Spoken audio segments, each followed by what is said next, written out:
Halo teman-teman, nama saya Aisyah Mazwa. Saya dari kelas 10M atau kelas 12I. Pada video kali ini saya akan menjelaskan materi tentang sistem pembayaran dan alat pembayaran. Yang pertama, sistem pembayaran. Artian sistem pembayaran, yaitu sistem pembayaran adalah mekanisme yang digunakan untuk memindahkan sejumlah uang dari satu pihak ke pihak lainnya. Proses ini mencakup aturan, lembaga, dan teknologi yang menjamin agar transaksi berjalan aman, cepat, dan efisien. Kedua, ada contoh. Selanjutnya ada contoh. Contoh sederhana itu ketika seseorang membeli barang di toko, proses pembayaran yang ia lakukan, baik tunai maupun non-tunai, adalah bagian dari sistem pembayaran. Selanjutnya, ada unsur dalam sistem pembayaran. Yang pertama, pelaku transaksi, yaitu masyarakat, pelaku usaha, pemerintah, dan lembaga keuangan. Yang kedua, ada alat pembayaran, yaitu uang tunai dan non-tunai, seperti kartu, transfer, dan e-wallet.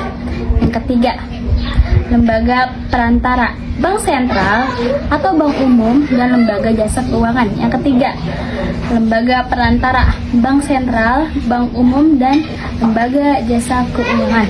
Di sini ada jenis sistem pembayaran. Yang pertama, sistem pembayaran tunai, yaitu menggunakan uang kartal, uang kertas, dan uang logam, sifatnya langsung atau face to face, dan tanpa perantara. Kelebihannya mudah digunakan, tidak butuh alat teknologi, dan kekurangannya ada beresiko hilang, sulit membawa dalam jumlah besar, tidak efisien untuk transaksi jarak jauh. Lalu di sini ada sistem pembayaran non tunai, yaitu menggunakan uang selain uang fisik, yaitu misalnya kartu debit, kartu kredit, mobil banking, dan e-wallet. Sifatnya lebih cepat, efisien, dan aman. Didukung oleh teknologi serta lembaga keuangan. Contohnya, pembayaran QRIS, Transfer Bank, GoPay, OVO, Dana, dan ShopeePay. Di sini kita akan masuk ke materi alat pembayaran, yaitu materi terkait kita pada video kali ini. Pengertian alat pembayaran, yaitu alat pembayaran adalah segala sesuatu yang digunakan oleh masyarakat untuk melakukan transaksi ekonomi, yaitu membayar barang, jasa, atau kewajiban tertentu. Dan di sini ada fungsi alat pembayaran. Fungsi alat pembayaran berfungsi sebagai media pertukaran yang diakui dan diterima oleh kedua belah pihak, yaitu pemberi dan penerima, agar transaksi dapat berlangsung dengan sah dan lancar. Selanjutnya di sini ada alat pembayaran. Alat pembayaran yang pertama yaitu uang kertas. Uang kertas adalah uang kertas dan uang logam yang dikeluarkan oleh bank sentral, yaitu BI. Nilainya dijamin sebagai alat pembayaran sah atau legal tender. Yang kedua ada uang non tunai, yaitu billet giro, surat perintah nasabah kepada bank umum untuk memindahkan sejumlah dana ke rekening pihak lain. Lalu yang kedua dari uang non tunai ada cek. Cek merupakan surat perintah dari nasabah kepada bank untuk membayar sejumlah uang. Selanjutnya ada uang non tunai, yaitu kartu debit dan kartu kredit, alat pembayaran berbasis kartu yang terhubung dengan bank. Selanjutnya di sini ada uang elektronik. Uang elektronik adalah e-money. Nilai uang yang disimpan dalam sistem ekonomi dan dapat digunakan untuk pembayaran. Contohnya e-tol, OVO, Dana, dan GoPay.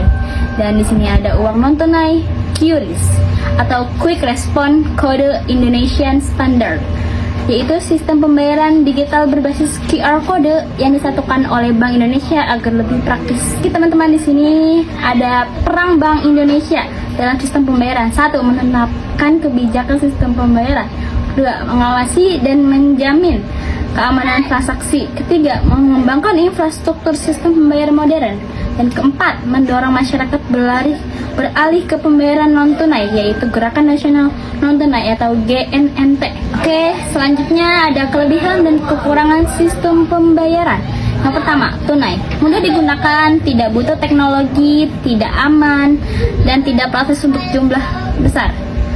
Non-tunai itu cepat, efisien, aman, praktis. Tapi dia kekurangannya membutuh jaringan internet, rentan kejahatan cyber. Lalu di sini ada kasus dalam kehidupan sehari-hari. Yang pertama, tunai. Membeli jajan di warung kecil menggunakan uang kertas Rp10.000. Ya, yang kedua ada non-tunai, yaitu ciri-cirinya kasusnya adalah membayar belanjaan di minimarket dengan QRIS melalui aplikasi dompet digital. Teman-teman, yang terakhir ada kesimpulan, yaitu sistem pembayaran merupakan komponen penting dalam kegiatan ekonomi modern. Perkembangan teknologi membuat pembayaran non-tunai semakin populer karena lebih praktis dan efisien. Namun,